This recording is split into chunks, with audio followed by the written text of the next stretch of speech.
Buenas noches, señoras y señores, jóvenes de todas las edades.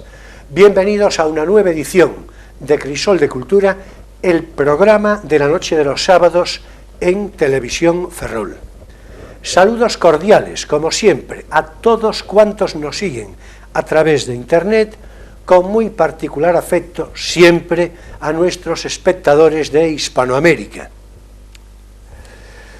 Bueno, y bien, hoy tengo una introducción que habría que llamar introducción río, porque es un poco larga además, pero en fin, vamos a abreviar y a ver si, en fin, la sustanciamos pronto, ¿verdad? Bueno, de una parte quiero hacer mención, porque me parece de interés, a que en estos días se cumple el centenario de Simón Ortega. Por si hay algún despistado que no sepa quién era Simón Ortega, pues vamos con ello. Simón Klein Ansaldi, que hay que ver qué apellidos tienen algunos, nació en Barcelona en 1919, murió en Madrid en 2008 y escribió un libro de cocina, 1080 recetas de cocina, que yo creo que ahora sí ya os dais cuenta de quién es. 1080 recetas de cocina, con toda seguridad, yo creo que fue el libro de cocina más divulgado con diferencia. Se vendieron más de 3,5 millones de ejemplares. Y además se dice, y yo creo que con fundamento todo, que sus recetas estaban explicadas de un modo tan claro y sencillo que cualesquiera podría prepararlas, incluso personas sin conocimientos ni habilidades culinarias, o sea, por ejemplo, yo mismo. Y también se decía algo muy interesante, que todas las recetas, eso se decía, repito, y tiene su interés, que todas las recetas que se ofrecían habían sido probadas, degustadas previamente, lo cual yo creo que sobreañade un valor complementario a todo esto. De un modo u otro, en cualquier caso, fue un libro celebradísimo. Y esto me mueve a considerar que parece de referirse, naturalmente más o menos de pasada, a otros libros de cocina, ya que nos pusimos ahora mismo el delantal. Vamos a ver, citemos de antiguo, muy de principios del siglo XX, la cocina práctica, el famoso picadillo de Manuel María Puga y Parga, que fue prologado por doña Emilia Pardo Bazán, a su vez autora de un libro de cocina sobre la cocina española. Después se ha de citar el libro de cocina de la sección femenina, naturalmente muchos años más tarde. El libro de cocina de la sección femenina, bueno, yo estoy seguro que una gran mayoría de la audiencia, naturalmente, sabe lo que quiero decir, pero para aquellos despistados, la sección femenina de Falange Española. Estoy hablando, naturalmente, de cuando se publica principios de los años 60, y el libro de cocina de la sección femenina fue posiblemente meritísimo y ejemplar como muy pocos, que estará en la memoria de muchísimas personas como un libro muy relevante en el ámbito de la cocina y desde luego del que se vendieron muchísimos ejemplares. No os lo voy a contar, pero yo mismo vendí alguno que otro. Me voy a referir ahora seguidamente a uno que sin embargo es muchísimo menos conocido, muy seguramente, y que por eso lo traje, y lo voy a mostrar a la cámara. Recetario Chonina. En realidad, este libro, el título de este libro de cocina, lo referencio en atención naturalmente a su autora, a la memoria de su autora, y a que su hijo, que prologa este libro, yo le conozco, el hijo afortunadamente vive todavía, le conozco, lo vi en La Coruña no hace tanto, estaba él un poco despistado, no creo que me haya reconocido suficientemente, pero nos saludamos. Era un hombre que, entre otras virtudes pues intelectuales, practicaba la investigación histórica, escribió algún libro interesante desde el punto de vista histórico. Estoy hablando lo diré ya, de Carlos Fernández Santander, que escribió una biografía de Franco un poco controvertida, pero yo mismo tengo algún reparo, algunas cosas, pero en todo caso es un hombre, yo creo que de una honradez intelectual probada, incuestionablemente. Y escribió muy otras cosas en la editorial Argos Vergara, hoy desaparecida. Pero bueno, se trata de hablar de su madre.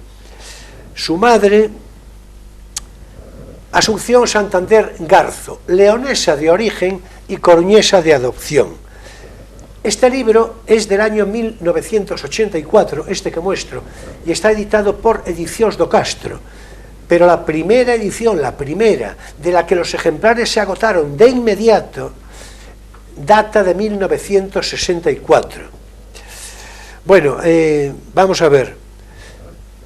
Yo creo que el mayor elogio que se puede hacer de esta mujer, de Chonina, familiarmente Chonina, Asunción Santander Garzo, es que en su momento, siendo Jesús Suemos, ferrolano, por cierto, director de Televisión Española, le ofreció a Asunción Santander, a Chonina, le ofreció la dirección y presentación de un programa en televisión sobre cocina.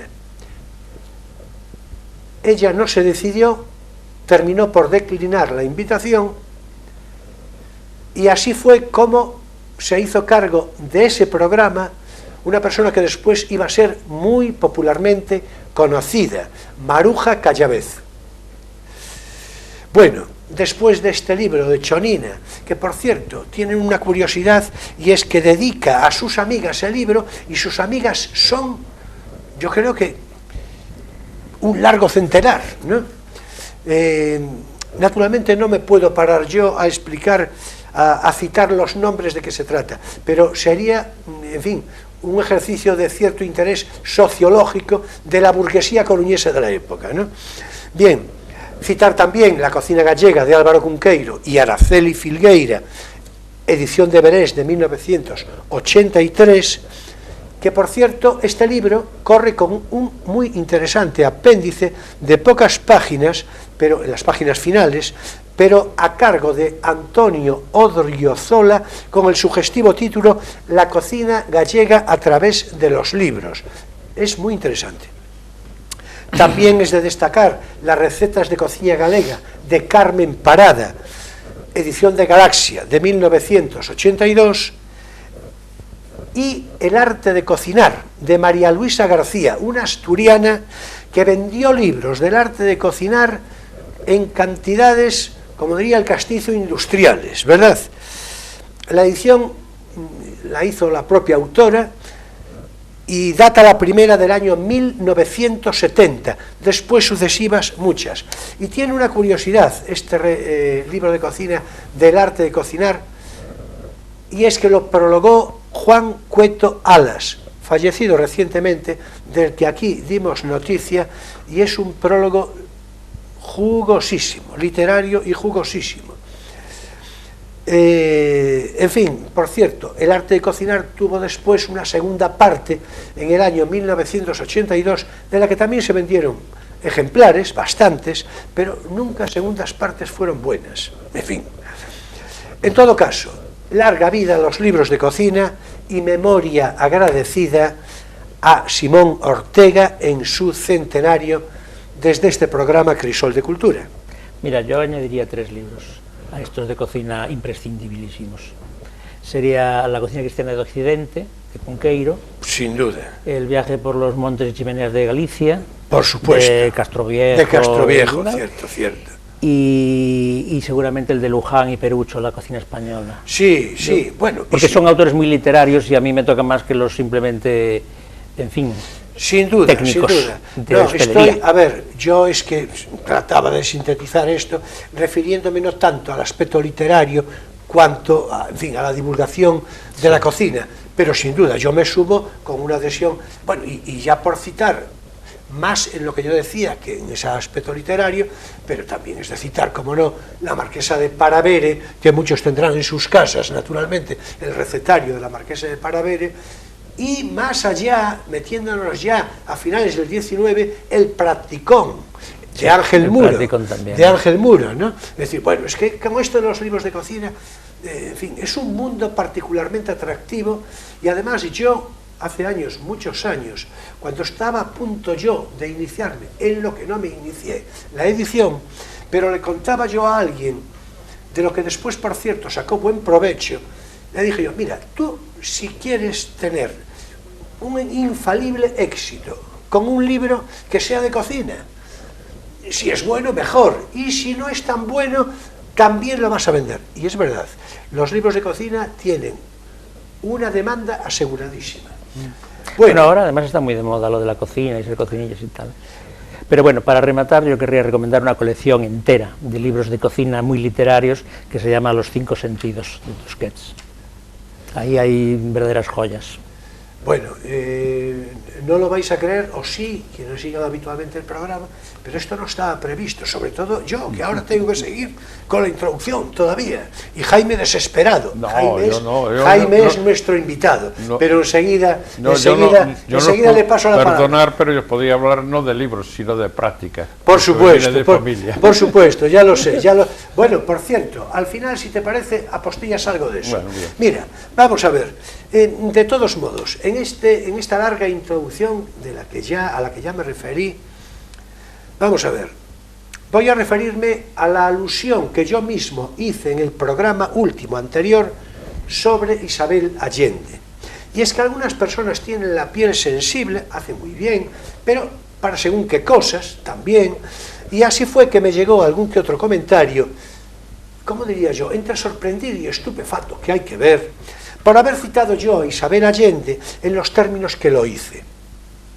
Eso sí, sea también de decir, porque, en fin, ya procede, que tuve bastantes más a favor de mis consideraciones, y de cómo y cuánto dije, con lo cual me complace particularmente.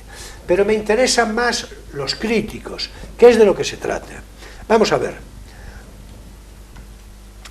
Había una revista que nació en los años 40 y que fue directamente heredera de La Ametralladora, una revista de humor que se tiró en la zona nacional durante la guerra. Bueno, pues la heredera directa de la Ametralladora lo fue La Codorniz, una revista de humor meritísima, de la que naturalmente ocurrió un caso curiosísimo, ya citado algunas veces en este plató, y que sea de recordar ahora y lo será otras veces. Curiosamente, una revista humorística brillantísima, intelectualmente brillantísima y gráficamente brillantísima, se pasa todo el franquismo, todo, editado con problemas, con inconvenientes, un poco de todo, pero se lo pasa, y nos lo pasamos todos muy bien, y tan pronto como llega la transición democrática, la revista dice, bueno, me parece que me voy. Y después ya entraron otras, La Corrosiva, El Papus, el Jueves, en fin. Pero claro, no, mirad, si tenéis oportunidad os vais a la hemeroteca de La Codorniz y ya veréis cómo no tiene nada, pero nada que ver. Bueno, ¿por qué cito esto? Porque en el marbete de La Codorniz el subtítulo era muy revelador y, por cierto, muy exacto. Decía, la revista más audaz para el lector más inteligente. Pues bien, permítaseme a mí que a este programa Crisol de Cultura yo muy bien podría aplicarle eso. Y con esta intención y esencia muy bien podría decir que este es el programa cultural más audaz de la televisión, contando naturalmente con la complicidad del espectador más inteligente. Y en esto estamos. Y quien lo dude, que practique un poco, que persevere en vernos algunas veces, y pronto le llegará la luz de la inteligencia y del buen humor. Bueno, bien, vamos pues a darle un repaso a esta historia de Salvador Allende y al comentario que yo hice. Salvador Allende. Ah, perdón, ay, por Dios. Bueno, el tío, era el tío, Ya, era sí, el tío, ahora. pero yo creo que no fue lo que nos ocupó. Sí, sí, fue era Era la sobrina. Sí, por eso digo tío él, ¿no? Tío él. Bueno, no, Isabel Allende, naturalmente.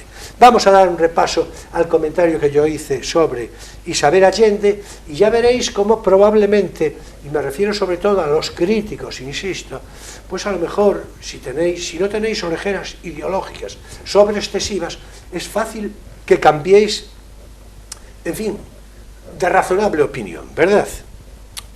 Vamos a ver, el asunto mollar de esa repetida alusión fue lo siguiente. Vamos a ver, Isabel Allende es sobrina, acabo de, en fin, con ese lapsus, acabo ya de introducirla, es sobrina de Salvador Allende, el que fue presidente de Chile, es decir, antes del golpe de Pinochet.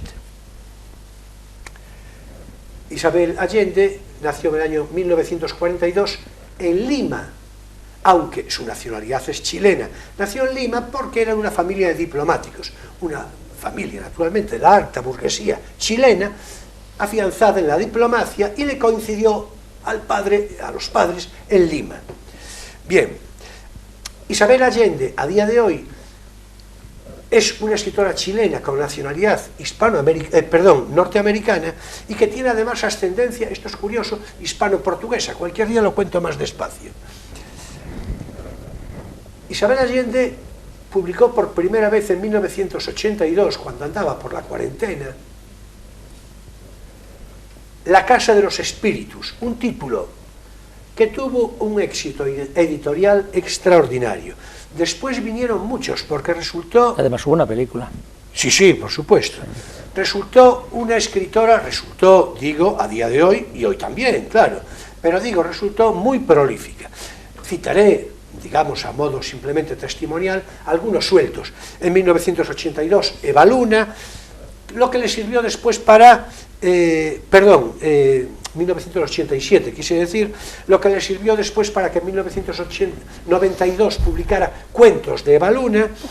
Paula en 1994, repito que estoy hablando en Paula términos... es la que hace sobre su hija. En efecto. Inés del alma mía, del año 2006, La isla bajo el mar, del año 2009, ya veis que voy, en fin, saltándome, ¿verdad? El amante japonés, del año 2015, y bueno, aquí ya viene la intríngulis de lo que nos ocupa. Y eso precisamente que en realidad dio lugar a mi alusión del programa anterior. Su libro último, pero ultimísimo, es decir, de ahora mismo, de este año 2019, que habrá muchos de vosotros, muchos de ustedes, que conozcáis de qué se trata. Largo pétalo de mar. Voy a repetir, Largo pétalo de mar, en el que se desenvuelve literariamente Isabel Allende con emigración y feminismo. Claro, ya va apuntando maneras la cosa. Es decir, es un asunto perfectamente lícito, cómo no, pero también oportunísimo, y cuyo asunto de trama lo que recrea son los hechos relacionados con un barco de nombre Winnipeg, en el que unos 2000 españoles hicieron travesía hasta Valparaíso una vez terminada la Guerra Civil Española, naturalmente como refugiados. Y aquí viene precisamente, atención, la madre de todas las batallas. Bueno, quiero decir, lo que ya apunté hace un momento, el intríngulis, que explica mi alusión a Isabel Allende del sábado último. Y es que esta embarcación del Winnipeg contó con la ayuda de Pablo Neruda. Muy bien, premio a la perspicacia, porque ya lo habéis adivinado. Ya se va entendiendo por qué Isabel Allende atiende con conclusiones indulgentes y piadosas, y como si tal cosa afirma eso de que hay que ponerse en la época. Sí, es verdad, en fin, Neruda abandonó a una hija con problemas, violó a una mujer, pero hay que ponerse en la época, en fin, algo así como pelillos a la mar, ¿verdad? A la mar, por ejemplo, mira por dónde, de Largo pétalo de mar, su título, el título de este último libro. Por lo demás, naturalmente, mi consideración literaria es toda y entera para Isabel Allende, en reconocimiento de su obra literaria, ¿cómo no? Pero vamos a ver, ¿pero cómo no va a ser así? Por cierto, el título es un verso de Neruda, es una metáfora que hace a Chile. Chile sería ese largo pétalo de mar, claro, uno de los poemas de Neruda. Claro, agradezco la aclaración, porque digamos que, verdad, encierra en un paréntesis. Claro, ha querido poner ese título porque Neruda es un personaje de su novela, dado que está involucrado en el tema fundamental. Pero por eso lo estoy citando en los términos que lo hago. Por eso ella, en fin, yo creo que está suficientemente claro. Por eso digo que, por lo demás, mi consideración literaria para Isabel Allende, por supuesto, pero nada tiene que ver eso. Además, dice que va a casarse por tercera vez. Bueno, pues, además lo dice de una manera que yo puedo hacer mía fácilmente, porque dice, el amor puede venir en cualquier momento, y yo estoy enamorada como a los 18 años, más o menos dice así. El amor llega así, de esa manera. Sí. Uno no se da ni cuenta. Exactamente, dice, como a los 18 años, dice, la diferencia es que uno sabe que tiene menos tiempo, ¿no? Menos tiempo. Bueno, así que mi mejor deseo para las venturas de su nuevo amor, para su nuevo matrimonio, dicho de una manera recta y sin ápice de ironía. Ahora, esa consideración de sinvergüenzas para las conclusiones hipócritas, sesgadas, tantas veces mentirosas y siempre alevosamente contrarias a la necesaria, ojo, presunción de inocencia, por supuesto que sinvergüenzas, ya lo creo. En fin, y ahí sí que ya no rectifico nada. En fin, vamos con nuestra conversación de hoy, con nuestro invitado Jaime López Fernández, que ya le toca, y con el asunto que ha de ocuparnos: el himno gallego, su génesis histórica y la influencia importante, decisiva, que tuvo en todo esto la persona de José Fontella Leal, de quien nuestro invitado de hoy tiene cumplido conocimiento biográfico, además, me consta a mí, de expresa admiración y reconocimiento. En fin, y bien, un breve apunto sobre Jaime López Fernández, por otra parte suficientemente conocido, ¿verdad? Fue un industrial cristalero de prestigio que había recogido, por otra parte, la herencia familiar que su padre había abierto, ¿verdad?, al caso. Pero después tuvo muy diversas inquietudes, muy variadas, muy singulares en algún caso.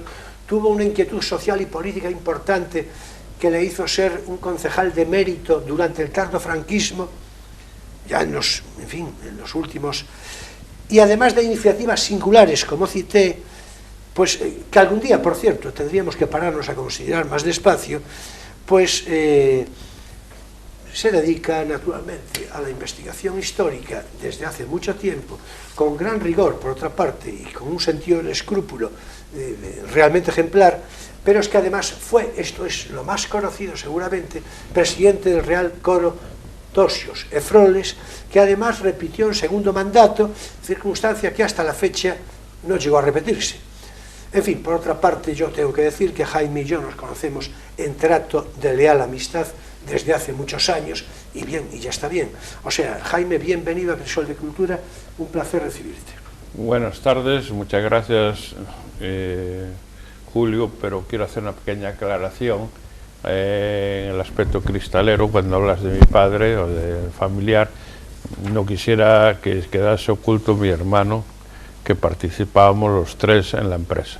No, o sea, bueno, no, vamos a ver, yo simplemente, en fin, el invitado eres tú, naturalmente. Ya, pero como se trata... Me parece muy bien, se recoge ese comentario, sí, como no, pero quiero decir, no es una omisión voluntaria. No, ya lo sé, bueno, no. Digo voluntaria. Más conocido era públicamente yo, pero mi hermano tenía una actividad también dentro de la empresa que era básica también. Perfecto, pues mira, permíteme que salude a Emilio y ya le entramos. Sí. Hoy nos vamos a ocupar, ya sabes, Emilio, buenas noches, de un asunto noches. De raíz romántica, con esto del himno gallego.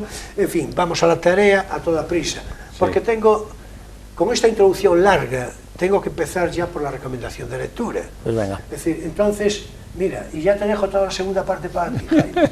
Ya te dejo hablar, pero ya sin parar, o sea, sin parar. Simplemente haré un comentario de introducción y tal. Vamos con rapidez, yo es que ya no sé si... A ver si tampoco te va a dar tiempo esta vez y lo vas Yo a dejar creo- otra vez más, otra no, semana pues más. mira, le voy a decir a la audiencia que ya me vaya. En fin, no es que el libro, pues el libro lo voy a traer la próxima semana, sí. No, por Dios. Además, sí, es que, a ver, es que, bueno, entonces... Venga, preséntalo ya. Entramos, sí. Bueno, pues venga, ahora es tiempo para nuestro espacio divulgativo, no tienes por qué saberlo.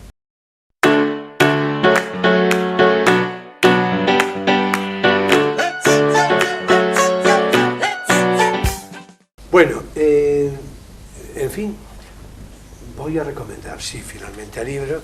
Estoy haciendo yo, en fin, un acto de reflexión y me parece que sí, porque claro, si no, ¿cómo puede acabar haciendo esto? Claro, ¿verdad? Es decir, claro. No, bueno, vamos a ver, ya lo voy a poner aquí, le voy a pedir a realización que le eche ahí un zoom de primera categoría. Bien, es verdad que este es un libro muy, muy leído por mí, por ahí... Bueno, también otros, ¿no? Yo creo que lo leí 4, 5, 6 veces, ¿no? De tal manera que está destrozado literalmente, está abierto hoy su paginación. Pero a lo mejor hay alguna edición Ah, por supuesto, claro, posterior. sí, no, esta es la mía, pero Claro, en fin. esta es la tuya. Bueno, es evidente, ya está ahí a la vista en la cámara, Las fuentes del Nilo de Fernando Sánchez Dragó. Yo por Fernando Sánchez Dragó, al que ya me refería aquí varias veces, no tengo más que un reconocimiento admirativo, inequívoco, al margen de circunstancias. No quiero entrar en polémicas, porque verdad, en fin, no faltaba más, pero yo creo que no hay más que reconocer la valía intelectual y cultural rectamente de Fernando Sánchez Dragó, una persona con una formación humanística que le desborda, pero vamos, de una manera impresionante. Bien, pues este es un libro que subtitula Protocolos del Camino de Damasco, con lo cual ya va dando, en fin, ya va dando pistas, ¿no? Es un libro naturalmente autobiográfico, un libro iniciático, introspectivo, y podríamos decir sagrado, en su intención de reencarnaciones, ¿no? En el que él habla y se vacía. Bueno, habla él, habla Dionisio, pero Dionisio es, naturalmente, Sánchez Dragó. Sí, es su alter ego, ¿no? Claro, justamente. Con lo cual, en fin, yo voy a permitirme leer, y así abrevio, pero también, por otra parte, creo que sustancialmente es muy interesante, voy a leer, me voy a hacer a las gafas, porque la letra es sumamente pequeña, esta que voy a leer ahora mismo. Vamos a ver, empieza él en lo que llama advertencia casi ociosa y ambigua, declaración de principios muy relativos. Bueno, y entonces aquí él va explicando diferentes circunstancias con las que se va a encontrar el lector, ¿verdad? En fin, ya... y termina diciendo, como dicen los toreros antes de empezar el paseillo, que Dios reparta suerte. Quizá la necesitemos. Vale, dice él, vale, al modo clásico, naturalmente. Al modo cervantino. Al modo cervantino, justamente. Bueno, pues de inmediato en la página siguiente aparece un rectángulo en forma de frontispicio que le va a suponer a Emilio una cierta referencia de complicidad en forma de sonrisa, como mínimo. Dice, por lo tanto, y en lo que atañe a esta obra, dice el por lo tanto es de lo que deviene, ¿no? Nadie entre que sepa geometría. Es decir, justo lo contrario del frontispicio de Platón. Sí, ¿No es así? De la academia. Justamente. Bien, y ya por último, algo muy interesante que yo creo que va dando pistas, dice, con mi gratitud, escribe Fernando Sánchez Dragó, con mi gratitud a Montaigne, explorador y conquistador de la literatura subjetiva, a Voltaire, cuyo Cándido me brindó el modelo de este conte philosophique y verídica historia, a Goethe, por la fáustica serenidad de su romanticismo que quisiera fuese el mío, a Jack London, que sin serenidad pero con cólera dionisíaca siguió los mismos pasos en el Martín Edén. A Germán Gess, mi Demián, mi Siddhartha, mi Virgilio, y a todos los hombres de pluma o simplemente de valor y de conciencia que en su día, ¿por qué no?, el de hoy, citaron de frente al Minotauro en la boca de riego del laberinto, arrostraron y entendieron la vida como un viaje en el que fatalmente se renuncia a Ariadna, transgredieron los límites y las normas de la realidad venteando miramamolines por entre los borregos, reconciliaron a Narciso con Cosmundo, corrieron al albur de los argonautas, buscaron las fuentes del Nilo.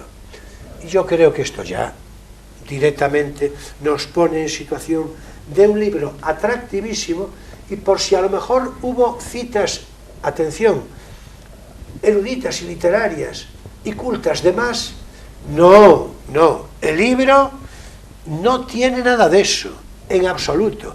Bueno, tiene de una erudición de experiencia, naturalmente. La del Sánchez Dragó, por cierto, de hace 40 años, ¿no? Bueno, 45, más o menos. Y es un libro atractivísimo que estoy completamente seguro que será muy difícil que no guste a nadie. Muy difícil. En fin, ya sabéis, no entre quien sepa geometría. Salvado eso, adelante. Sí. Así que... Iba a preguntarte, ¿él tiene más libros autobiográficos? ¿Esto forma parte de una serie o es un libro un poco autónomo? Yo creo que él tuvo voluntad de eso. Yo creo que una voluntad inacabada, por otra parte. Porque yo conozco por lo menos 2 libros de una presunta trilogía y yo creo que este no es ninguno de los 2. Sí, pero claro, hay que tener en cuenta que este es del año 86, una edición de Planeta, por cierto, del año 86, y él, en fin, hace pues 30 y pico de años, o sea, él tenía, lo que yo dije, sobre 40 y pico, ¿no? Es decir, él ahora creo que tiene 81 u 82, ¿no? Pero sí, es verdad, tiene otros títulos complementarios, pero yo creo que además hay una voluntad, repito, de su parte, de hacerlo así, de una manera más o menos gradual, más o menos simbólica, más o menos inacabada incluso, ¿no? Sí. Bueno, la metáfora básica es muy antigua, es la vida como viaje y el viaje como iniciación. Es una mezcla de la novela de iniciación tipo Wilhelm Meister de Goethe y la novela de búsqueda del origen, que es a lo que remite Las fuentes del Nilo, y las novelas de Hesse, que son también de iniciación, el Narciso y Colmundo. De ahí el comentario que hace. El Narciso y Colmundo, el que cita. Así que, en fin. Y también el laberinto de Eliade, que está detrás. La idea de que el laberinto conduce al centro del sentido y es pues un camino que hay que recorrer, pero un camino interior. Justo. Bueno, muy bien. El comentario que redondea Emilio yo creo que le viene al pelo. Eso sí, nos abrevia el tiempo tela. Es decir, Las fuentes del Nilo, de Fernando Sánchez Dragó, compradlo, leedlo, lo leeréis más de una vez, como yo mismo. Bueno, pues yo traigo una cosita ligera, así, que es un libro de Salvador Vázquez de Parga. Este es un hombre que fue de los pioneros entre los hombres de cultura del ámbito, digamos, de la, bueno, academia, de la sociología, etcétera, que se preocupó de formas populares que hasta los años 60 estaban pues como muy despreciadas. Un poco lo que hizo pues Foch con el cómic. Pues este, en cierto sentido, fue uno de esos reivindicadores de los estudios sobre formas populares de cultura, como el cómic, la novela negra, etcétera. Lo que otros hicieron en la práctica, es decir, la elevación o el interés cultural de esas formas, como Vázquez Montalbán, etcétera, lo hicieron en el ámbito del estudio teórico, pero teórico divulgativo, pues Vázquez de Parga. Hay que recordar que sus libros así de este ámbito más conocidos son los cómics del franquismo, los mitos de la novela criminal y este, que es el de Héroes del Laberinto. Quizá los mitos de la novela criminal sean más conocidos. Es un repaso a las figuras fundamentales de la novela criminal, que engloba la novela negra, la novela de enigma. Entonces ahí pues sale Sherlock Holmes, sale, en fin. Y aquí pues hace lo mismo, un poco al albur del éxito del otro libro, con los héroes de la novela de aventuras. Entonces ahí está, pues, desde Conan el Bárbaro, de la lejana Cimmeria, los héroes guerreros del 19, de los que hoy sería el modelo, que aquí no trata, pero porque es posterior, pero bueno, sería el modelo hoy Flashman, los héroes ingleses tipo explorador, que tienen como modelo a Livingstone, pues como yo que sé, las minas del rey Salomón, etcétera. Entonces es un libro pues muy interesante en ese sentido y bueno, yo lo recomiendo porque a quién no le gusta realmente una novela de piratas o una novela del oeste o una novela de la búsqueda de los tesoros africanos o de los misterios de la Atlántida. Entonces, simplemente echando un vistazo al índice ya nos damos cuenta. Los precursores pues serían Robinson, Gulliver, etcétera. Después tiene otro capítulo sobre los héroes del mar, con el Gordon Pym de Poe y con los héroes de Conrad y de London, y Salgari, por supuesto, las novelas piratas. Otros héroes del aire y de la ciencia, los héroes de las novelas de Julio Verne, que son al mismo tiempo pues científicos y exploradores y aventureros y en fin, héroes incluso morales, ¿no? Del tipo de Miguel Strogoff o de Phileas Fogg. Héroes de los astros, bárbaros, por supuesto, Kull y Conan, los más importantes. Héroes de mundos perdidos, el Quartermain de las minas del rey Salomón, que citaba ya hace un momento, la Atlántida, los buscadores de las tierras olvidadas, de los tesoros. Además, Phileas Fogg es el prototipo inglés. Sí, claro, escrito por un francés, pero bueno. Sí, eso sí, eso sí. Sí, de hecho, es como el contraste con Picaporte, ¿no? El Passepartout, sí, que se tradujo en España como Picaporte, pues hace esas parejas asimétricas que dan tanto juego en literatura de Sancho y Quijote, que en este caso son Picaporte y Phileas Fogg. Bueno, vamos cerrando ya. Y después, pues eso, hasta llegar a Dick Turpin y los héroes más o menos situados históricamente en momentos muy violentos o muy de la historia, como pues la Revolución Francesa o la caída de Bizancio y tal. En fin, un libro muy entretenido y muy fácil de leer. Y además muy literario. Sí, claro, Héroes de la Aventura. Héroes de la Aventura. Hay que decir que está en Planeta. Bueno, esta es una edición antigua, pero yo supongo que se puede encontrar con cierta facilidad. Bueno, Héroes de la Aventura de Salvador Vázquez de Parga. Salvador Vázquez de Parga, Héroes de la Aventura, Planeta. Justamente. Muy bien, bueno, pues hasta aquí nuestro espacio divulgativo. No tienes por qué saberlo.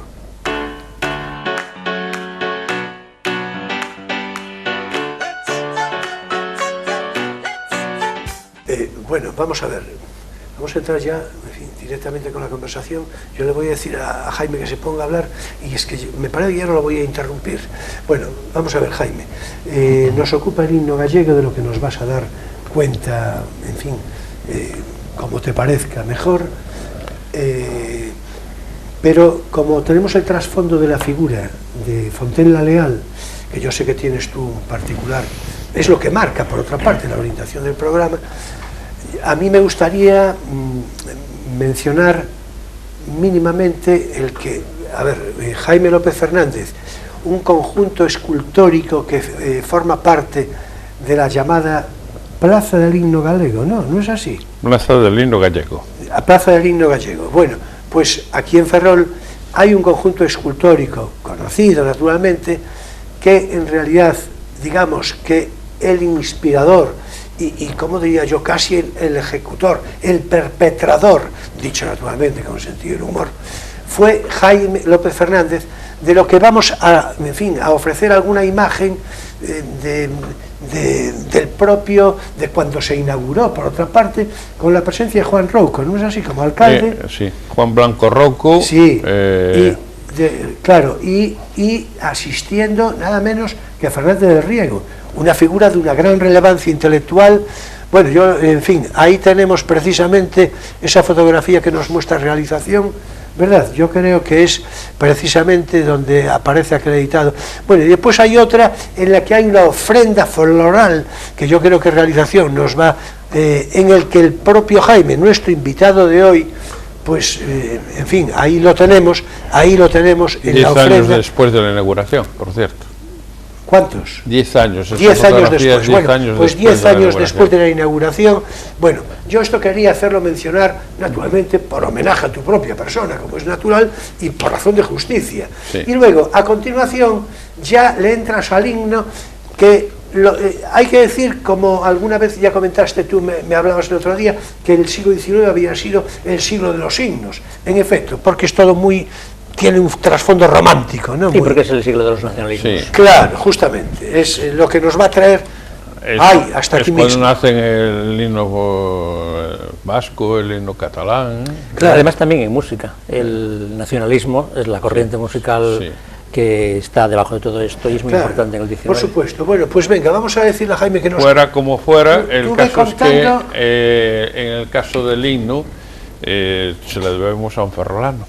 Se lo debemos a un ferrolano, aun cuando realmente ni lo escribió ni lo musicó, pero sin embargo consiguió aunar las voluntades del poeta y del compositor para su estreno, y que él por su cuenta ya determinó que tenía que ser himno de Galicia. Yo creo que desde un punto de vista en aquel momento muy soñador. Yo no creo que hoy Fontela, que se cumplirá precisamente el día 5 de diciembre, el centenario de su fallecimiento, no creo que leyese, que pudiese perdurar y que pueda llegar, ya hizo el centenario de su estreno, pero que podría perdurar siendo el himno oficial de Galicia, como lo es. Claro, porque la composición de Pondal, Os Pinos, Sí. en realidad nace como tal, Os Pinos. Sí, era un no, poema. No un con poema. vocación No, es un de poema que se himno, aprovecha de claro. los- Lo aprovechó él fue Sí, una pues idea venga, de él en ese venga. sentido, porque Y vamos... Pascual bueno, Veiga le puso música, Sí. pero eso ya nos lo cuentas. Adelante, Jaime. Después, sí. Pero si me permites, ya que has empezado con el monumento se inauguró, voy a hacerlo muy rápidamente, todo el poco tiempo que tengo, el 12 de junio de 1998, y precisamente fue por la voluntad del alcalde en aquel momento, Juan Blanco Rocco, y sobre Sí, todo por cierto, buen amigo de Emilio. Pues, Yo le conocí, vale. le traté algo, pero buen amigo tuyo, ¿no? Pues sí, y también lo fue mío también, pero bueno, con la diferencia de... No, lo digo en homenaje a la memoria de él, que falleció no Sí, hace mucho, ¿no? pero no quisiera obviar en ese momento a alguien que fue precisamente el promotor de la locura mía, de estar todos los días a R, hasta conseguir un monumento, porque llevaba años intentándolo, hasta que hubo una persona que por fin, que no era fácil que te escuchara, pero cuando quería escuchar, es resolutivo. Y en este caso estoy refiriendo a Juan Fernández García, que gracias a que un día dijo, bueno, a ver, le dijo a Feal, ponte de acuerdo con Jaime y hacer un monumento para que me deje de dar la lata.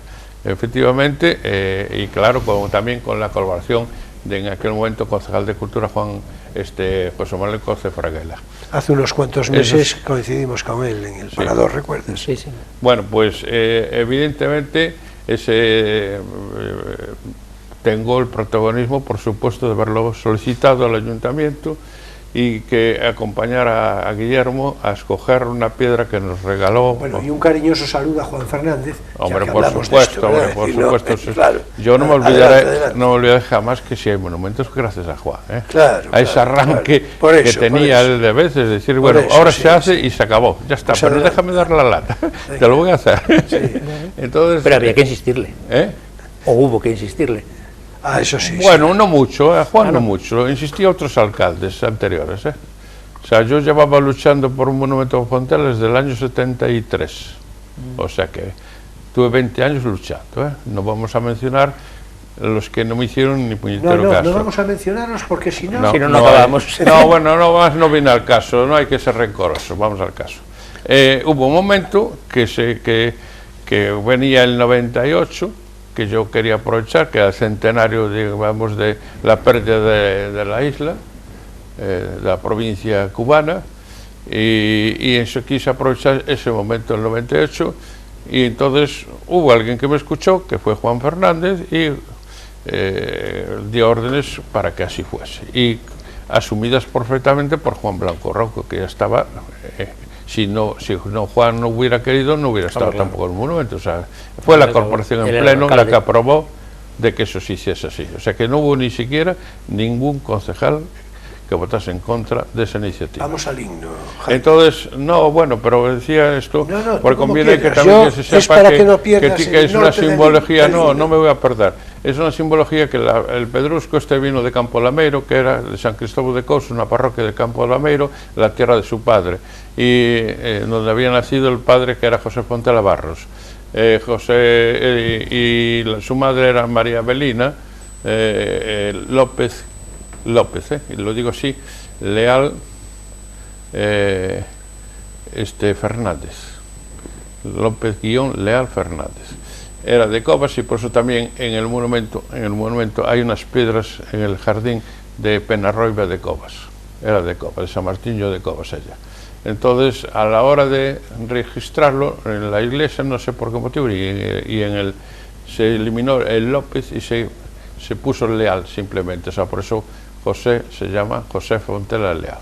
Bien, volviendo al tema, él decidió en su momento aunar las voluntades, como estaba diciendo, de Eduardo Pondal y de Pascual Veiga, y le escribió a los dos. Él conocía perfectamente el poema porque ya había una intención de un concurso celebrado en Coruña en 1890, en el que se había puesto como punto de partida el poema de Pondal. Bajo la letra de Pondal estaba organizado en Coruña, y de aquellas el director del certamen era precisamente Pascual Veiga. La decisión era un tribunal internacional que fue fallado en París, precisamente. El vencedor de ese primer intento de una marcha regional gallega, que es como se mencionaba en aquel momento, fue Ivo Gotós, que era un músico catalán. Por cierto, marcha regional gallega, que era lo de gallega no, pero lo de marcha regional era frecuente en la época, ¿no? Sí, era marcha porque regional. La forma, digamos, política del nacionalismo del 19 eran los regionalismos. Sí, claro. No era lo que se llama lino, entonces, era marcha regional. Entonces, Ivo Gotós, que era catalán de Valls, precisamente donde nació Andrés Avelino Comerma, en Batalla, el ingeniero naval del famoso dique de la Campana. Y este hombre, pues, era músico mayor de la escuadra de Quimferrol, y no solamente ganó el primer premio, sino que 2 accesis. Y entonces, en aquel momento, parece ser que si no se intentaba haber cantado el Orfeón coruñés, que era el que dirigía Pascual Veiga, la obra premiada, pero no les dio tiempo, al final no se cantó ninguna obra. Entonces, hay muchas dudas si en algún momento parte de la inspiración de Ivo Gotós también tuvo que ver en que Pascual Veiga después hiciese la música. En fin, hay algo que no está muy claro y determinado. Lo que sí bien es verdad es que en el año 1905 Fontela se pone, ya una vez que ya sabía todo el antecedente de lo de Eduardo Pondal, se pone en contacto con Pascual Veiga y le pide que le haga una partitura bajo el poema de Dos Pinos, como antes ya has dicho tú muy bien. Entonces, y para poderlo estrenar él en La Habana. Pascual Veiga, poco antes de que murió, muy pronto, poco antes de morir, mandó la partitura con diciendo que era gratuitamente, que se la cedía al Centro Gallego de La Habana y a él. O sea, de hecho, propietarios legítimos de la partitura debían de ser. Después ha habido otras historias, pero no son tiempo para hablar quién es el propietario. Pero de hecho, los propietarios en principio, según carta que está en la Real Academia Gallega, sería el Centro Gallego de La Habana y el propio José Fontela Leal. José Fontela Leal cogió a Guillermo Manuel Tomás, director de la Banda Municipal de La Habana, y lo convenció para que hiciese un estreno en un homenaje póstumo a Pascual Veiga, que se hizo en el Teatro Nacional de La Habana, y que en ese momento, concretamente el 20 de diciembre de 1907, la citada Banda Municipal de La Habana pues lo estrenó, la música, porque mucha gente se dice que se estrenó el himno. No, el himno no se cantó en aquel momento, solamente se interpretó la música de Pascual Veiga. Posteriormente, el apasionamiento de Fontela con todo lo de nacionalismo que fue promotor de la bandera, promotor del himno y promotor de la Real Academia Gallega. O sea, fue un soñador o no sé, un iluminado, porque de hecho realmente las tres cosas, curiosamente las tres cosas que él estuvo luchando permanecen hoy en día. La Real Academia está viva, la bandera es la que empleamos hoy en día en Galicia y el himno también. Entonces, lo que sí puedo decir es que él en el estreno quedó tan entusiasmado que le pidió al Centro Gallego de La Habana que lo declarase himno oficial del centro, o sea, como himno de Galicia, para las fiestas que organizase el Centro Gallego de La Habana.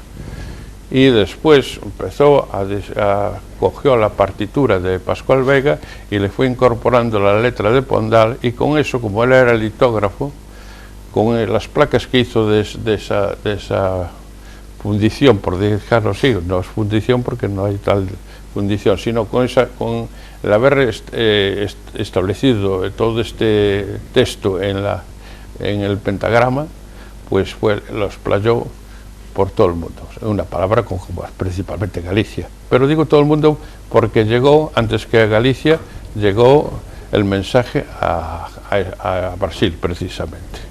Porque cuando se habla del estreno en Galicia hay muchas confusiones y muchas cosas. Lo que está claro es que antes de que se estrenase en Galicia, se estrenó precisamente en Brasil y en Bará. El Centro Gallego de Bará lo cantaron, como hoy lo cantan los coros gallegos, a voces mixtas incluso, y además con ropa típica gallega. O sea, estaba esperando que dijeras eso, sí, porque ya me tardaba, sí, me parece que es una referencia exótica pero interesante. Sí, sí, porque tal y como lo cantan hoy los coros gallegos, o sea que esos fueron los primeros, los de Bará, de Brasil. Que era una sociedad gallega que había allí. Sí, había una colonia importante, ves que hasta que incluso ya te digo, no solamente el cantarlo, porque cantarlo se lo cantado muchas veces incluso con ropa normal, ¿no? Incluso paisano o vestidos con ropa orfeónica, pero lo que sí, desde luego, tal y como hoy se conocen y se canta en Galicia, son los pioneros. Perdón, Jaime, de cómo se canta precisamente, y esto, no sé, pues le podemos pedir a realización que nos introduzca ahí unas notas. Sí, ¿no? Pero vamos, perdona un segundo no, más. Quería aclarar que, aun cuando se ha dicho muchas veces de que otro de los sitios donde hubo mucha difusión del himno gallego, que fue en nuestra quinta provincia gallega, en Buenos Aires, no se cantó en Buenos Aires hasta 1923. O sea que se tardaron muchos más años, incluso que en Galicia. Tal. De todas maneras, tú ahora me estás invocando un himno, evidentemente que había otro himno. Pero disculpa, Jaime, comprendo que te hayan, digamos, llevado a la confusión. No, yo lo que quería decir es que el himno, digamos, de Galicia, el himno hoy oficial de Galicia, pues yo creo que es en general más o menos conocido por buena parte de gallegos e incluso algunos no gallegos, ¿no? Entonces me parecía de introducir unas notas como fondo musical, de fondo mientras hablábamos, o en fin, o en Hombre, se podía cantar, se puede, la versión histórica del Real Coro de Toros Forales de 1922, y bueno, pues esa, que nos la pongan a un bajito y seguimos hablando del tema, vale, perfecto. Exactamente. Esa versión del Real Coro de Toros Forales. Eso podría ser, a ver cómo nos mezcla realización esa historia, eso podría ser. Bien. Ahora, lo que te movió a confusión, porque yo te precipité la cosa, a eso viene muy a propósito, porque a eso quería referirme yo. Este es el himno, ya acaba de explicar bien Jaime, patrocinado por Fontella Leal, con su inspiración de hacer de Os Pinos de Pondal, tomarse la letra, adaptar la música de Pascual Veiga, y aquí tenemos, nada en la mano, nada en la manga, aquí tenemos el himno de Galicia. Perfecto, estupendo. Pero el siglo XIX, que fue un siglo fecundo de himnos, por ese carácter romántico que veníamos de comentar y que ahora ha apuntado hace un momento el propio Emilio, en efecto, pues es de hacer mención de una referencia a la que te vas, si te parece, vas a citar ahora, a la de Alfredo Brañas e as Irmandades da Fala, verdad? Más ou menos digo bien. Bueno, sí, ahora sí, lo sí, explicas. sí, sí. Por cierto, en todo caso, una mención de algún interés, porque es ajena a lo del himno, pero no a lo que estamos hablando. Acabo de citar a Alfredo Brañas, y sin entrar en referencias de orden polémico, discursivo, dialéctico, histórico, en fin, nada de eso, que no es lo que nos ocupa en este momento, pero Alfredo Brañas, atención, lo digo para los catalanes que nos puedan ver. Bueno, y naturalmente no solo catalanes. Alfredo Brañas fue el inspirador del nacionalismo catalán actual. Naturalmente, no entendáis que me arrogo yo el decir que Alfredo Brañas inspiró, es decir, sí, pero en muy buena medida. En muy buena medida. Esto es algo conocido, me temo que no mucho por los catalanes. Alfredo Brañas. Y es que hay que ver, ¿no? Bueno. No, está bien lo que has dicho. O sea, no, yo creo que es una mención de interés porque me temo que no es muy conocida. En fin. Bueno. Cuéntanos entonces, Jaime, ¿cómo fue esto? En verdad, después, indudablemente, en el siglo XIX, pues se había creado otro himno, como bien has dicho, con la letra del poema de Alfredo Brañas y la música de Luis Taibo, del santiagués Luis Taibo. Porque, bueno, Alfredo Brañas, no lo sabe mucha gente, era de Carballo. Entonces, casi siempre todo el mundo cree que era santiagués. Vamos a decir que es de Carballo, hay que darle a Carballo también ese matiz es interesante, porque es cierto. Que es cierto, porque mucha gente cree que es santiagués. Entonces, yo lo quiero aclarar, no tengo nada en contra, sino la claridad es lo más importante de las cosas, ¿no? Ser claro, porque hay mucha confusión en el caso en el himno, pues habría que hablar muchas cosas. ¿Quién lo cantó? Porque habría que decir cómo se llegó a Galicia. Pues mira, llegó a Galicia en principio, algunas personas dicen que Fontela se cansó de mandar a todas las orquestas, bandas de música y demás. No es verdad. Eso es otra mentira histórica. El que trajo el himno para Galicia, de la mano de Fontela, por supuesto, fue Vicente Fray Andón, que fue después director de la Normal de Santiago, y este hombre, que fue promotor del monumento a Rosalía de Castro en la Alameda de Santiago también, pues este hombre se encargó de traer la partitura que había hecho Fontela, esa que antes hablé, y traerla a Galicia. Y entonces bajo el tema del monumento de Rosalía Castro se hizo una comisión en Pontevedra en 1913 para que si en un festival pro monumento se cantase el himno gallego. Bien, es verdad que hay un antecedente que luego lo contaré, pero bueno, es decir que de la forma más conocida, la época, bueno, mejor dicho, el acontecimiento más importante conocido en la época fue en 1913, concretamente el 19 de enero, cuando se hizo ese festival promocionado por la Comisión Pontevedresa de Pro Monumento a Rosalía y bajo el auspicio, como acabo de decir, de Vicente Fray Andón. En ese momento, el Orfeón de la Artística de Pontevedra, acompañado a la Banda Municipal de Música, interpretaron de una forma solemne casi la primera audición pública del himno gallego.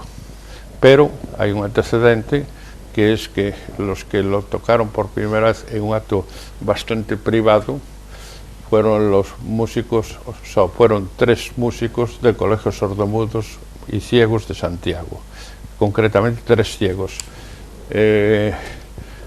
2 interpretaron al violín, 2 ciegos al violín y su maestro al piano, y los 3 eran ciegos.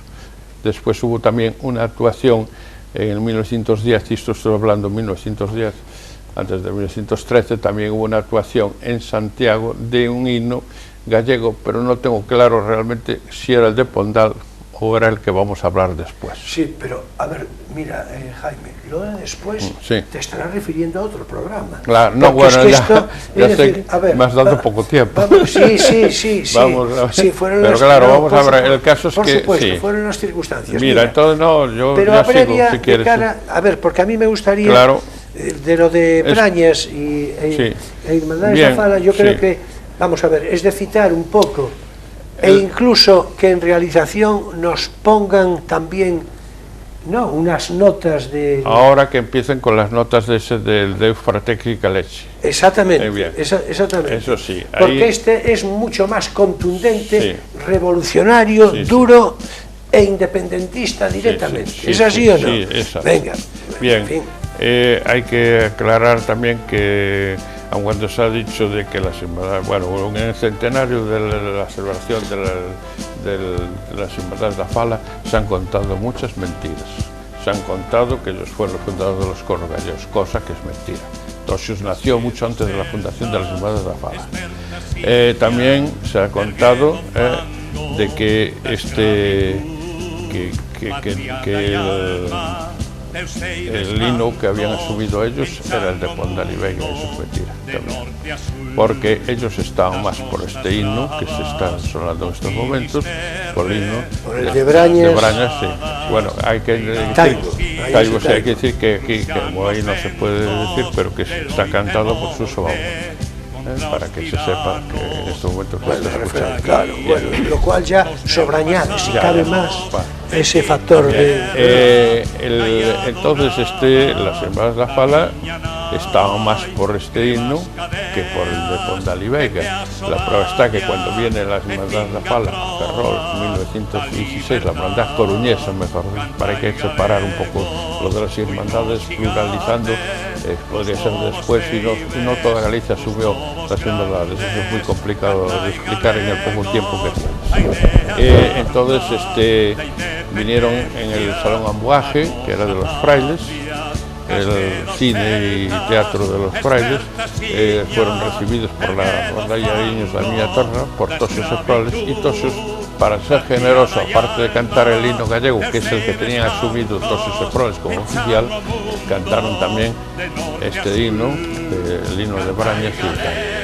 Pero eso demuestra que realmente estaba mucho más por el himno de Brañas y Taibo, porque es más agresivo, como decías tú hace un momento, es mucho más incluso separatista, es más romántico el de Fontela Leal, ¿no? que el de Brañas y Taibo. Pero yo quisiera puntualizando ya muy final, que recientemente hubo una charla en Tosios e Proles, promocionada por el Consejo de Cultura Galega, y ahí se dijeron bastantes mentiras, con perdón, para la persona que no dudo de su cultura musical, ni soy capaz de llegar a lo mejor a la suela de sus zapatos, pero lo que sí, en cuanto a historia de los coros gallegos, sin historia de la música folclórica gallega, tiene mucho que desear. Quisiera decir esto por la oportunidad que me das de poder decir desde esa tribuna, puesto que allí no tuve oportunidad de hacerlo, tuve que marcharme antes de la terminación. Pues adelante y Y entonces decir que si hoy hemos llegado a tener este himno, se le debe principalmente a Tosios e Proles. Si hubiera un primo de los Guinness para el himno gallego, lo ganaría Tosios, sin excepción. Después, que la hermandad da Fala ya salió, como acabo de decir hace un momento, nació después del nacimiento de Tosios. Tosios no tuvo que recibir ninguna herencia de las hermanas da Fala, y otros coros tampoco, que sería más largo de contar. Pero también quiero decir otra cosa, se dijo otra parida, en que durante la época de dictadura de Primo de Rivera habían prohibido el canto del himno gallego. Eso es mentira también. Y es más, este señor, que fue director de una agrupación, de la agrupación de Ruada, concretamente del coro de Ruada, no ve sorda por su historia, puesto que el propio coro de Ruada, en el año 1924, se lo cantó precisamente en Orense, a Calvo Sotelo, José Calvo Sotelo. Y en otra actuación posterior también, yo aclaro para abreviar. y que durante todos estos años los coros, la dictadura militar, que hubo dos partes de la dictadura, la blanda, digamos, la dura y la blanda, los coros gallegos siguieron cantando y representando obras en gallego, y hasta con incluso obras como Terra Ceibe, que vamos, creo que los que sabemos un poco de galego sabemos lo que quiere decir Ceibe, pues eso, a pesar de toda la historia que se quiere echarle al general Primo de Rivera encima, en cuanto a los coros gallegos y esa parte de la cultura gallega, esa parte, yo no digo que no hubiera otras limitaciones, pero en esa parte está suficientemente reflejado en la prensa de la época y con mucha claridad además. Bueno, hay que decir... Entonces no se puede decir es eso, de que no, si coges Wikipedia, si la información de este señor venía de Wikipedia, en Wikipedia dice que estaba prohibido, pero oye, si todo lo que dice Wikipedia es verdad, que venga Dios y que no lo vea. Mira, podemos redondearlo ya, Jaime. No? Sí, hombre, porque claro, sería muy difícil. Hombre, sigo diciendo lo mismo, porque es que la importancia de los coros gallegos, aunque yo nunca, mi dominio del gallego es muy malo, pero que si alguien quiere, tiene que reconocer la transmisión de la lengua, bien sea por el teatro gallego, representados por los coros. La vía bandera, que paseó Tosios desde 1917, antes que las Inmadas da Fala, tuvo su propia bandera de Galicia. Tosios la tuvo el 29 de mayo de 1917 y las Inmadas da Fala el 31 de mayo de 31 de diciembre de ese mismo año. O sea, todo se le debe a los coros gallegos. Hoy se les tiene por una cosa folclórica, en regresión. Bien, es verdad que como la gente joven no les gusta, no tiene mucho futuro, la verdad, en cuanto a nuevas voluntades, y entonces, claro, pues ¿qué le vamos a hacer? Pero que está la esencia de todos los que se sienten tan gallegos y tan nacionalistas, están los coros gallegos, más que les duela. Bueno, pues yo creo que esto es un momento a propósito para redondear el comentario, sin perjuicio de que otras veces, en otras oportunidades, podamos volver sobre ello. La referencia que hacía sobre la dictadura de Primo de Rivera, naturalmente, la dictadura de Primo de Rivera fue en principio de carácter militar, nunca fue demasiado dura, nunca. Esto lo tienen que saber los historiadores honrados, y lo saben, claro. Y fue un periodo, curiosamente, en el que, de una manera, en un periodo breve, apenas 8 años, se hicieron un montón de cosas para España, pero un montón que hoy están vigentes. Los paradores de turismo, por ejemplo, la compañía telefónica, por ejemplo, obras públicas ni se diga. Es que se había vuelto a España un poco loca, más o menos como hoy. Bueno, cada periodo a su manera, ¿verdad? Y entonces, pues claro, tan pronto Primo de Rivera dijo, llegó el comandante y mandó a parar, pero no, claro, en el sentido que se le atribuye a la revolución cubana, que es de donde viene la frase. Pues entonces sí, ya la cosa... con Primo de Rivera hubo, por otra parte, el periodo de Primo de Rivera, durante la dictadura, pues hubo un sindicato, la UGT, que colaboró a través de Largo Caballero, largamente, el Partido Socialista, porque estaba permitido. Los perseguidos eran los anarquistas, no los socialistas, que estaban permitidos, y repito, había un sindicato oficial, la UGT. Bueno, pero no se trataba de esto, se trataba de redondear el comentario y adelante, porque ahora es tiempo para nuestro espacio lírico, Poesía eres tú.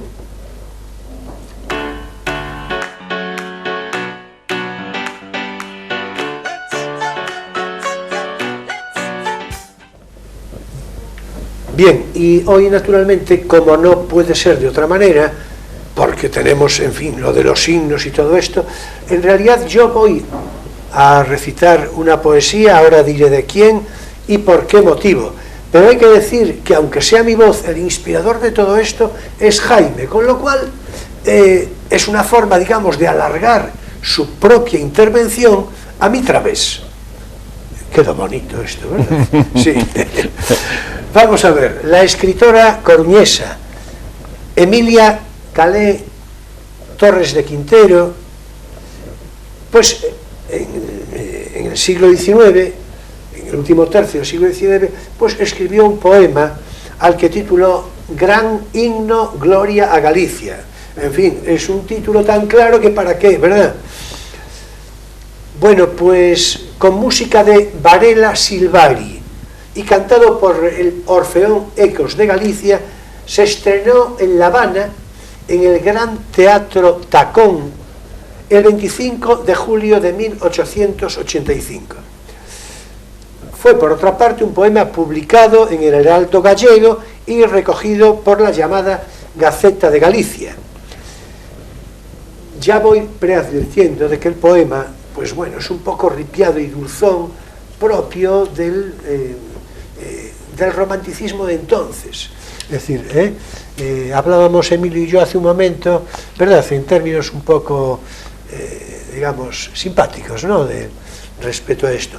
No, lo advierto porque no se espere, digamos, una gran altura de poesía, pero sí el testimonio de que esto fue así, y es lo importante.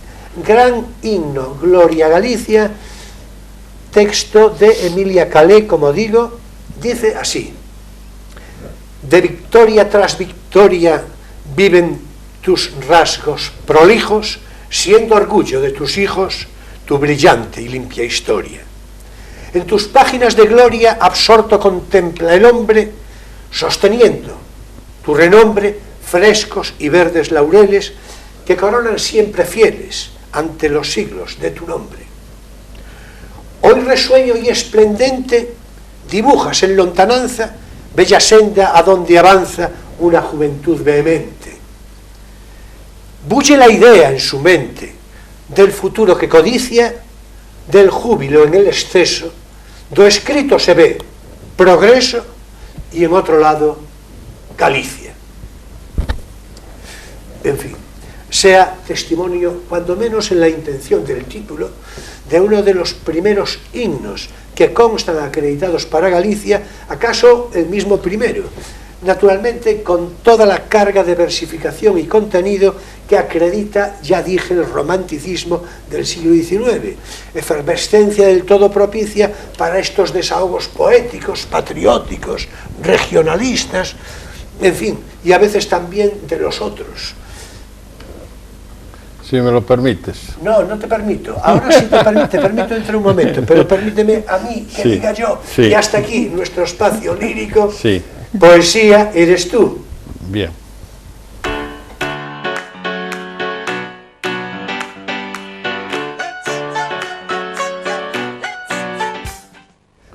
Naturalmente, ahora sí te permito, Jaime. Bueno, muy bien. Vamos a ver, era una pequeña aclaración porque yo te pasé este texto. Claro, claro. Vamos a ver, el motivo es porque hubo muchos más poemas dedicados a Galicia, como para himnos también, pero realmente musicado y estrenado no hay muchos más. Claro, entonces, por eso cité del modo que lo hice, claro. Exactamente, y que esta mujer pues también estuvo un gran tiempo viviendo en Ferrol, por lo menos 2 o 3 años, porque su esposo era funcionario público. De hecho estuvo de oficial mayor, primer oficial, del primero del Ayuntamiento de Ferrol, y también colaboró en su tiempo como periodista en el Correo Gallego. No era más que la relación ferrolana, una vez más, también del personaje. Pues me parece un cierre a propósito. Ferrol siempre aparece por todas las esquinas, aunque queramos negarnos la evidencia. Muy bien. Pues conste así, ¿verdad? Exactamente, no quería más. Conste así, naturalmente. Bueno, finaliza también aquí, naturalmente, Crisol de Cultura, en este sábado 8 de junio de 2019. Bueno, muchas gracias, Jaime. Yo creo que pese a que fue un poco a contratiempo, pero yo creo que tuviste, lo dirán los espectadores, pero ya lo voy anunciando yo creo que tuviste más tiempo del que te parece, ¿eh? Menos del que quisieras, pero más del que te parece. Siempre me quejo de falta de tiempo. Bueno, pero si Dios lo permite, yo creo que vendrás más veces. Es así, ¿no? Fontela hay que recordarlo más veces porque hay que tener en cuenta que es el centenario de su muerte y su fallecimiento, y que a ver qué pasa con el nuevo ayuntamiento, a ver si van a hacer algo o no. Bueno, ahí eso sí que ya no lo podemos resolver en este momento. Por eso digo, pero bueno, pero si queda quieres, el reto para el ayuntamiento. Mira, pero si quieres volver por la senda de Fontaine-la-Leal con una precisión más personalizada, sí, pues oye, te lo vas pensando, me lo dices, y dentro de unos meses podemos arrancar el motor. Ya lo podríamos hacer mañana, no me hace falta... Bueno, sí, eso ya me consta, eso ya me consta. Es domingo, no podemos. Eso ya me consta. Exactamente. Mañana, en vez de reproducir este programa de hoy, podrías ya poner otro nuevo de Fontela. Bueno, pues queda así, si te parece, entonces, emplazado para una próxima oportunidad, o como nos parezca, ¿verdad? Sí, por supuesto. Bien, bueno, y a Emilio, a ti será, pues, naturalmente, de desearte felices vacaciones, porque ya os lo anuncié la semana pasada, voy a refrescaros la memoria. Emilio, en fin, se esfuma del plató las próximas 2 semanas. Después vuelve, por lo menos eso me dice. Es decir, exactamente. En fin, sí, nada, se va de viaje y estas cosas, ¿no? Entre obligaciones docentes y otras más lúdicas, ¿no? Pues en efecto. Bueno, entonces, durante estas 2 semanas próximas me va a acompañar un buen amigo de él, también mío, aunque reciente, Mariano Durán. Mariano Durán ya pasó por este plató Crisol de Cultura en las últimas semanas varias veces, yo creo que estuvo unas 3 veces, sí, seguramente, ¿no?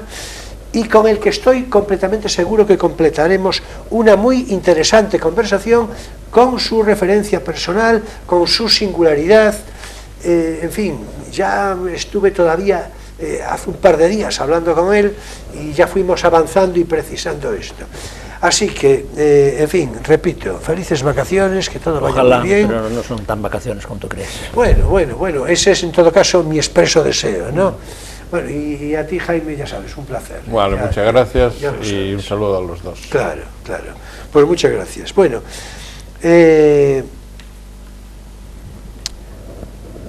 bien, la próxima semana, junto con la presencia, como dije, de Mariano Durán, pues acudirá a Crisol de Cultura Eliseo Fernández y Fernández, bibliotecario y presidente que lo fue del Ateneo Ferrolano, atento y minucioso investigador de la historia de Galicia en general y de la ferrolana ya más en particular, y con él hablaremos del Centro Obrero de Cultura, esa institución social y su protagonismo en el Ferrol de principios del siglo XX, del primer tercio del siglo XX, pues naturalmente con todas las connotaciones y derivaciones a que este asunto ha de llevarnos seguro en una consideración histórica más completa, universal y pormenorizada.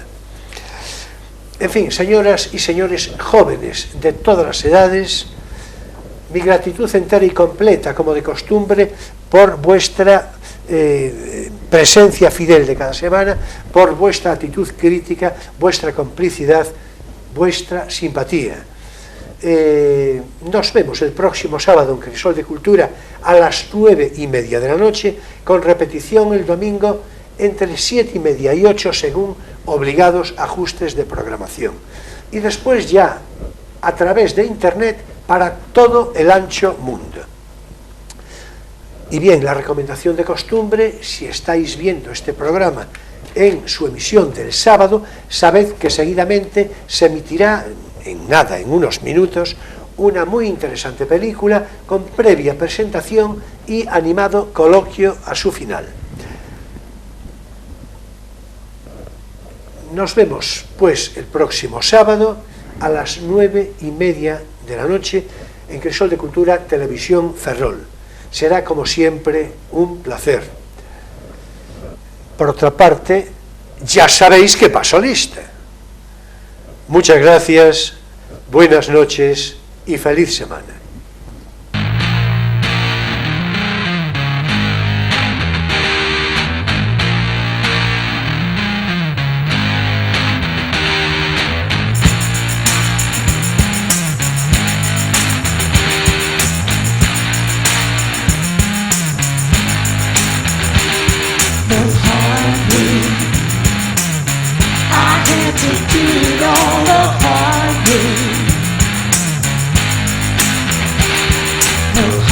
I hate to feel on a hard day.